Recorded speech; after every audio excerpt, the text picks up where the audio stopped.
bersama aku Ayu. Sama aku Nurul Di acara Ngobrol Bareng Ibu. episode 2. Nah, Bu Ayu, hari ini kita mau ngobrol seputar Seputar apa? hukum Dalam pernikahan. Bukan hukum rimba ya, apalagi hukum alam, bukan. lagi hukum karma ya. Bukan ya ibu-ibu ya. Nah, Ayu ngobrol-ngobrol mengenai hukum dalam pernikahan. Lo tuh se-aware apa sih dengan hukum yang melindungi kita, khususnya sebagai perempuan, dalam sebuah lembaga mulia bernama pernikahan? Gua se-aware apa? Jawabannya adalah gua sangat tidak aware. Karena kayak kita, lo juga bukan sarjana hukum, bukan benar. professional lawyer, gue pun juga nggak terlalu aware ya. Yang gue tahu sih cuma suami berkewajiban menafkahi istri. Iya. Benar-benar. Dan gue juga ngerasa kayaknya nggak perlu deh. Makanya nih kita pengen tahu sebenarnya perlu nggak sih kita tuh belajar soal begini-beginian nih gitu. Apalagi mungkin sebelum menikah, apakah perlu juga belajar? Karena kan biasanya orang kalau nikahan tuh nyiapinnya WO, catering, baju, make up gitu. Penting nggak sih sebenarnya hal-hal pernikahan ya yang sifatnya artifisial doang. Nah, ternyata sebenarnya perlu nggak sih kita tuh lebih aware sama hukum-hukum pernikahan gitu ya? Kalau gue sama Ayu kan udah menikah ya, Ma, nggak mungkin dong gitu. Mundur balik ke belakang lagi buat bikin perjanjian pernikahan. Biasanya kalau ngobrolin mengenai hukum dalam pernikahan, kita juga pasti berdekatan dengan hukum perjanjian pranikah. Lo tanda tangan nggak dulu? Enggak, karena gue ngerasa gue ngerasa nggak perlu. Sebenarnya sih, gue punya teman dulu tuh pernah sempat nawarin gue sebelum gue nikah gitu, kayak lo mau nggak sih konsultasi dulu ke gue? Terus gue ngerasa ngapain konsultasi? Emang perlu ya? Iya. Oke. Ih, padahal bagus banget tuh ya konsultasi gratis, Ma. Nah, makanya sekarang gue baru nyesel deh. Kenapa? Kayaknya melek mungkin Anda tuh terlalu buta dengan cinta. Iya, benar, Mbak, bucin gitu. Gitu. Lo kan udah sama-sama married ya. Apakah masih bisa nggak ya menambah proteksi hukum yang melindungi kita sebagai istri walaupun kita sudah menikah? Karena kan kalau ngomongin hukum dalam pernikahan, kita nggak bisa lepas dari perjanjian pranikah, ya kan? Tapi sebenarnya pranikah itu sewajib apa sih dilakukan, atau memangnya seperlu apa? Apakah hanya untuk para keluarga konglomerat aja yang harus bikin perjanjian pranikah sebelum married gitu kan? Nah, boleh tuh kita langsung insight langsung ya. Nah, iya, kita udah kedatangan temen nih. Dia professional lawyers juga, banyak juga nih kasus-kasus kayak gini gitu. Menangani kasus-kasus keluarga ya. Oke, kita panggil aja Aji. Halo. Sini duduk. Buat kita tanya-tanya. Ini dia bintang tamu kita kali ini di episode 2. Laki lagi. Cico ya. Nah, keluarga Nuju Bulan di sini udah ada Fajri Yusuf Erman, sarjana hukum dan juga telah menempuh pendidikan magister hukum ya. Di bidang litigasi tadi ya. Sarjana hukum dan master hukum dari Universitas Gadjah Mada. Dan belum menikah. Belum married. Belum married tapi udah soon to be. Tapi kan belum tahu. Enggak akan. Nah, lo kan belum nikah nih. Sebelum nikah ada kepikiran mau bikin perjanjian pranikah nggak? Tapi sebelumnya jelasin dulu dong ke kita yang orang-orang awam nih. Gue kan dan Ayu backgroundnya memang bukan anak law kan, bukan anak hukum. Pranikah itu sebetulnya apa sih? Terus yang dilindungi dari perjanjian pranikah yang dijaga itu apa? Dan keuntungannya sebenarnya apa? Ini kita ngobrol santai kan ya? Tapi kalau gue as a lawyer, kalau nggak kasih disclaimer, takutnya nanti kedepannya nggak enak kemudian harinya. Disclaimernya gini, pertama gue jelasin dulu, gue diajak datang ke sini kan sama Ayu untuk empowering woman nih. Iya, betul. Kita mau mengedukasi nih, Ji. Jadi kita mengedukasi tanpa harus mendiskreditkan, tapi juga memberi support dari apa sih yang dibutuhkan, apa yang harus diakomodir untuk melindungi perempuan pada pernikahan tentunya kan. Oke, jadi gini, tadi pertanyaan pertamanya itu adalah apa? Perjanjian pranikah itu gitu ya. Apa? Perjanjian pranikah itu adalah perjanjian yang dilakukan sebelum dilaksanakannya pernikahan oleh para pihak, yaitu calon suami dan calon istri.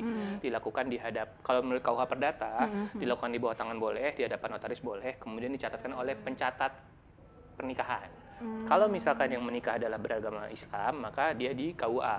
Oke. Untuk non-muslim agama apapun itu di catatan sipil. Seperti itu. Perjanjian pernikahan ini berlakunya kapan? Perjanjian pernikahan ini berlakunya pada saat pihak ketiga itu dilibatkan. Jadi percuma kalau bikin perjanjian pranikah disimpan di lemari di rumah tuh percuma. Setelah Jadi itu berlakunya kapan? Pihak ketiga tuh harus dilibatkan. Pihak ketiga nggak mungkin dipanggil-panggil ikutan tanda tangan, nggak gitu. bukan begitu Bukan pengertiannya. gitu. Maksudnya pihak ketiga itu misalkan penggunaannya untuk dari segi komersil. Gue ini kan commercial lawyer. Jadi pertanyaan yang datang ke gue dan yang gue kasih advice adalah tentang komersil semua. Komersil apa sih? Dagang, aset, semua segala macam. Oke. Termasuk si prenupnya ini. Gitu. Jadi contohnya misalkan si para pihak yang menikah nih, baik si cowok atau si cewek, salah satunya pengusaha nih, Salah satunya aja ya. salah satunya aja misalkan, terus dia mau melakukan pengikatan kredit pinjam duit, Iya. kredit usaha ke bank. Iya. Nah, kalau perjanjian pernikahan itu dikasih sebagai lampiran pada saat dia mengajukan permohonan itu ke bank, permohonan pinjam duitnya, maka bank akan melihat mempagari, ada di fine line-nya dipagari siapa yang bertanggung jawab atas utang itu, plus jaminannya apa. Nanti ditagihnya ke siapa, jaminan yang kolateral yang dieksekusi yang punya siapa. Misalkan si suami, dia minjem ke bank, dia maka aset si suami aja. Gitu. Nah, perjanjian pranikah ini juga bijaknya untuk membagi, selain proteksi ya, untuk membagi misalkan untuk harta suami didapatkan dari mana, oper ke istri, misalkan seperti itu, atas nama istri. Tapi jangan lupa, itu ada materi atau aspek hukum lainnya lagi. Kalau benda itu terkait dengan kepemilikan. Kepemilikan itu di negara ini terkait dengan pajak. Jangan lupa kalau kita punya barang ya bayar pajaknya. Semakin banyak harta kita, pajaknya juga semakin Semakin banyak, besar. Oke. progresif. Oke. Gue bukan ahli pajak, tapi gue ahli hukum, gue akan ngomong seperti ini. Ya lo kalau punya benda, punya barang ya bayar pajaknya. Nggak adil juga kalau misalkan si suami dibebankan beliin aset, pajaknya nggak mau dibayar. Ya suami yang bijak pasti bayarin pajaknya juga. Juga ya. Gitu. Jangan cuma beliin barangnya aja ya, pajaknya juga dibayarin. Betul. Nah, berarti kalau perjanjian pranikah itu emang nggak, berarti kalau misalkan kayak misalnya laki-laki sama perempuan bikin perjanjian sendiri di atas kertas pakai materai itu nggak sah ya kalau nggak melibatkan ini ya pengacara atau Pencatatan pernikahannya. Oke. Gitu. Jadi nggak bisa dibilang sembarang perjanjian ini kasih judul perjanjian pranikah, nggak bisa. Oh, nggak bisa. Gitu. Ada syarat formil, ada syarat materialnya. Oke. Gitu. Itu diaturnya kalau itu di Undang-Undang 1 Nomor 74 tentang perkawinan. Undang-undang perkawinan. Gitu. Nah, inilah hukum-hukum yang harus diakomodir atau dilihat dalam menjalankan pernikahan. Hak-hak suami, hak-hak istri dan lain sebagainya macamnya. Oke. Jadi pranikah itu sebetulnya ngasih barrier ya antara harta suami dan Dan harta harta istri istri. untuk memproteksi kalau kedepannya terjadi misalnya kredit macet dari salah satu pasangan ya. Betul. Seperti itu. Tapi juga tadi catatan bagus nih dari Fajri sendiri, kalau misalnya kita udah pranikah tapi cuma ditaruh dalam lemari, begitu mau ngajuin misalnya KPR ke bank tapi Nggak digunakan. nggak dilampirin ke bank, itu juga ujung-ujungnya once ada kredit macet tetap akan ditagih Tertarik. berdua lagi gitu ya. Jadi memang itu harus Harus dilampirkan digunakan ya. harus digunain. Udah dibikin ya harus digunain lah ya. Betul. gitu. Nah, oke, kalau itu kan tadi Fajri juga ada ngobrol kalau misalnya suaminya atau salah satu itu pengusaha, Iya. cukup disarankan lah ya Iya, kurang lebih untuk untuk bikin perjanjian pranikah. pranikah. Nah, apakah hanya orang-orang yang misalnya punya Aset profesi ya. pengusaha atau misalnya punya aset Aset. sebelum menikah? Misalnya gue sebelum nikah udah punya apartemen, udah punya mobil sendiri, juga punya lilitan hutang sendiri misalnya. Seperti itu, atau kayak orang yang nggak punya apapun gitu sebelum nikah, jadi kayak cuma punya gaji, Iya, nggak punya udah, harta ya. nggak punya harta bawaan, nggak harta. punya apartemen, nggak punya mobil segala macam, nggak punya hutang juga, itu juga harus ikut pranikah. Tapi si orang yang nggak punya aset sebelum menikah ini dan hanya punya gaji, dia punya harta bawaan warisan dari orang tuanya. Itu menurut Fajri dari segi hukum dia ideal juga nggak sih untuk bikin pranikah? Dia bisa ngelindungin hak waris nggak? Kalau as a lawyer, gue selalu kasih advice nggak ideal seperti apa. Oke. Jadi si klien yang datang, gue selalu kasih advice ya pikir sendiri bagusnya seperti idealnya apa. gimana? Make your own decision. Make your own decision. Gue kasih guideline, Oke. gue kasih definisi. Apa sih yang dimaksud dengan harta bawaan? Oke. Apa yang dimaksud dengan harta bersama? Oke. Harta bersama adalah harta yang didapatkan pada sepanjang usia pernikahan. Oke. Itu disebut sebagai harta bersama. Ya. Itu dimiliki oleh dua belah pihak. Nah, harta bawaan ya tentunya sebelum nikah. Nah, kalau ngomong ada harta waris lagi itu hukum beda lagi. Oke. Itu hukum waris. Oke. Pemberi waris dapat menentukan misalkan dalam wasiatnya apakah ini untuk anaknya saja atau Anak dan mantunya. yes. Oke. Hukum waris itu beda lagi. Nah, Oke. kita jangan bahas jauh tentang hukum waris. Iya. Karena hukum waris ada perdata barat, ada adat. Oke. Gitu. Ada hukum adatnya juga yang ngatur ya. Oke. Waris ada waris Islam, Oke, ada agamanya lagi ada ya. agamanya lagi. Itu ada pembagian legitimasi porsi sesuai misalkan kelamin pria dan perempuan misalkan gitu. Itu terlalu jauh. Oke. Jadi dibahasnya gini aja. Yang lucunya nih kalau di KUH Perdata itu ada kewajiban suami, hak suami, kewajiban istri, hak istri gitu kan. Suami itu wajib membantu istri dan mengurus rumah tangga, suami wajib menafkahi dan lain-lain gitu kan. Iya. Kemarin Ayu bilang sempat ada pertanyaan itu, tapi gue belum jawab itu dulu. Gue jawabnya dulu deh. Si suami dapat bertindak mewakili istri. Oke. Itu di KUH Perdata. Oke. Dibilang seperti itu. Oke. Oke. Fairness-nya tuh kalau menurut gue sih kurang.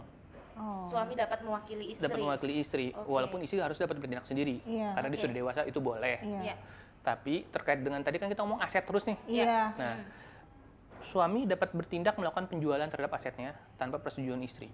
Termasuk Di aset KUH waris. Perdata tersebut. Nah. Nggak ngomong barrier antara waris atau harta bersama. Oke. Oh. Bunyinya seperti itu di KUH Perdata.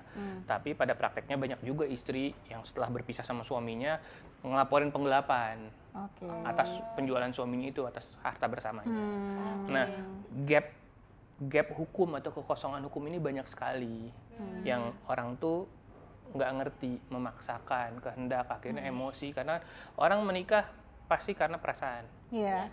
orang bercerai pasti karena ego. Iya. Saat ada ego pasti itu kan semua Berantakan ya. diterobos semua.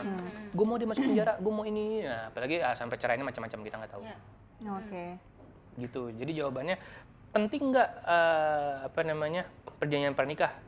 Tergantung dari orangnya. Tadi kan Nurul tanya apakah punya bisnis atau tidak. Balik lagi, perjanjian pernikah fungsi adalah memproteksi. Oke. Pertanyaan tadi, kalau punya aset atau enggak? Ya. Oh. Ya, berarti doanya nggak punya aset dong. Ya, ya Kayak bukan gitu. doanya sih, cuma maksudnya kayak fakta nih, kayak misalnya kayak gue deh gitu. Kenapa waktu itu nggak mau kan karena ngerasa, ya gue nggak punya harta juga. Apa yang mau gue proteksi? Gue punya jawaban lain nih untuk Ayu nih. Oke. Gue sama Ayu berasal dari satu generasi. Ya kan? Dimana Berasal apa? Berasal dari satu Oh, generasi. satu generasi. Gue juga dong. Iya, ya kita ya. Generasi yang sama, generasi di mana orang-orang tua, gue nggak bilang orang tua gue atau orang tua pasangan gue, Iya. tapi gue bilang di mana orang tua di generasi ini melihat itu sebagai hal yang tabu, Iya, prenup. iya. Kenapa betul. tabu?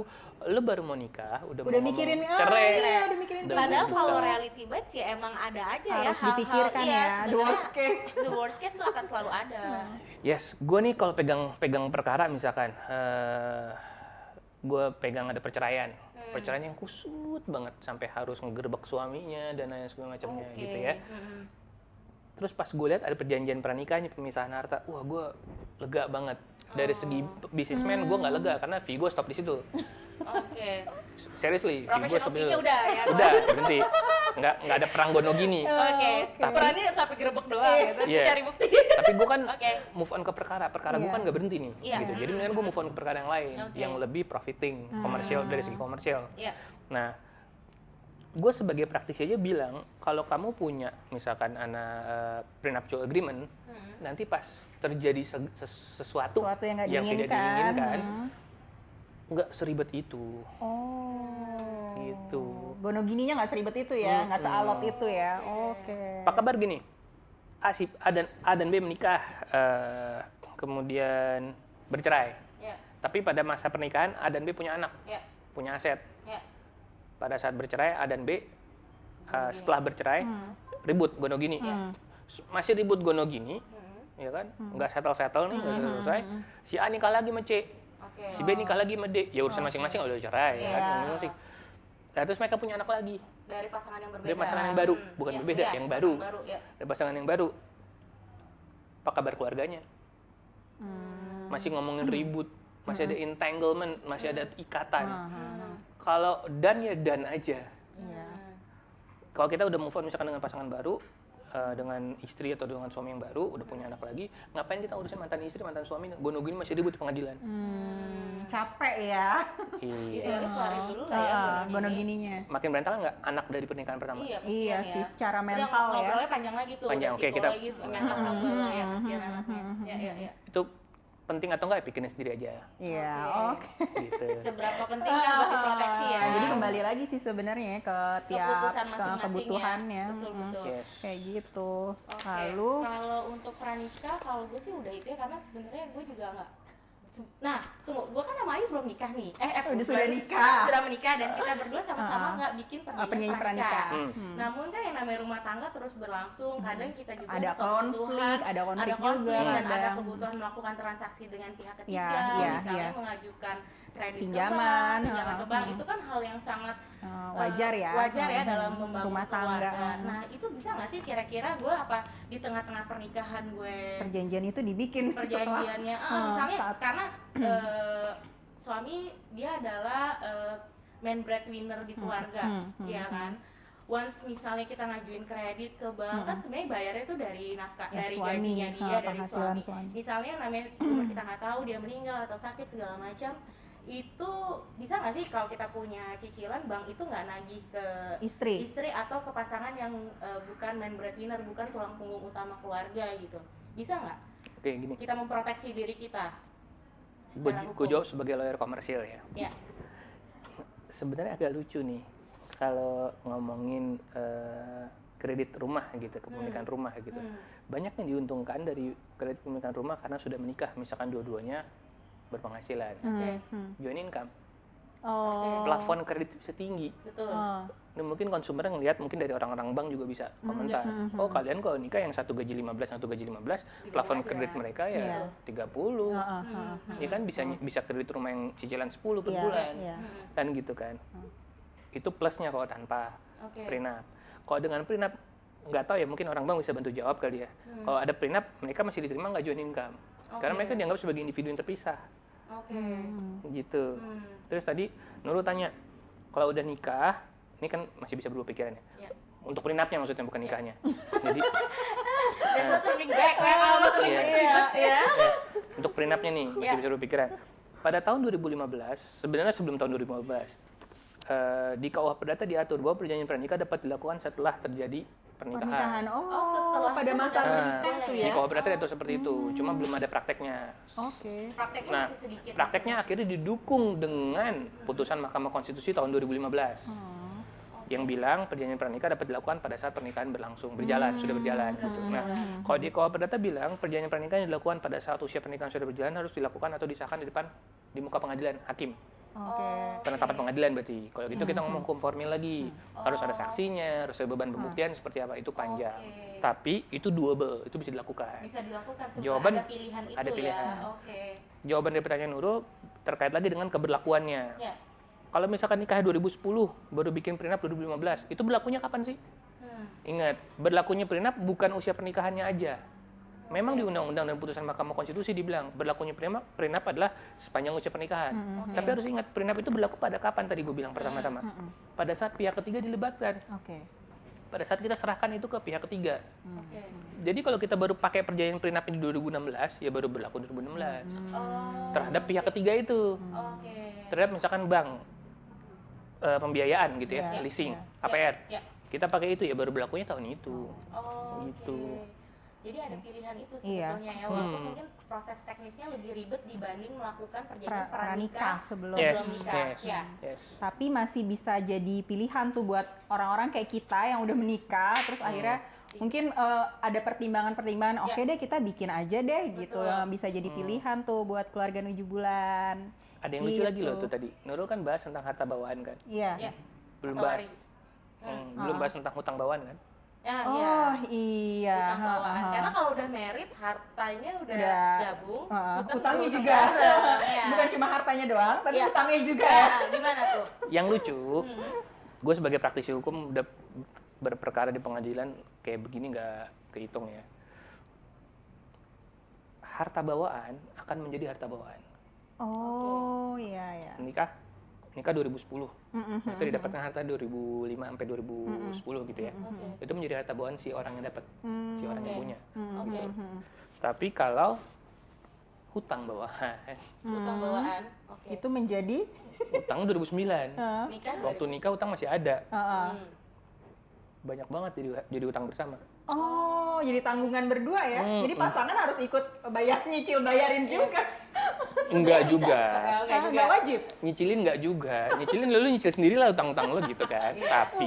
Tapi kadang kalau dia sampai call 2, call 3, means udah harus dieksekusi.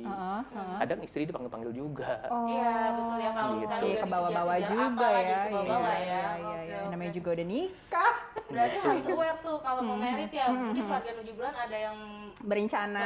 untuk menikah, mesti terbuka juga ya sama jujur-jujuran dari pasangan awal nih. ya, asetnya seberapa, Hutangnya hutangnya juga seberapa, jangan cuma mau warisnya doang. Iya. Ingat. Hutang bisa jadi bersama bersama, juga. ibu bisa ditagih juga nanti ya, benar, kalau benar. suaminya nggak mau bayar gitu kan. Oke, itu tadi kita ngobrolin soal mengenai pernikahan. Nah, ngomong-ngomong pernikahan juga, hukum pernikahan pasti juga gue tuh pengen tahu lebih detail lah, nggak ya lebih banyak mengenai sebenarnya hal-hal yang mendasar sih Fahri, kayak hak dan kewajiban Iya. pasangan itu Iya, kayak apa. iya, Nah, sebelum kita ngobrolin hak dan kewajiban suami istri dalam Pernikahan. bingkai hukum pernikahan Indonesia, kita Mau break dulu. break dulu. Ya, kita ketemu di segmen 2. Bye.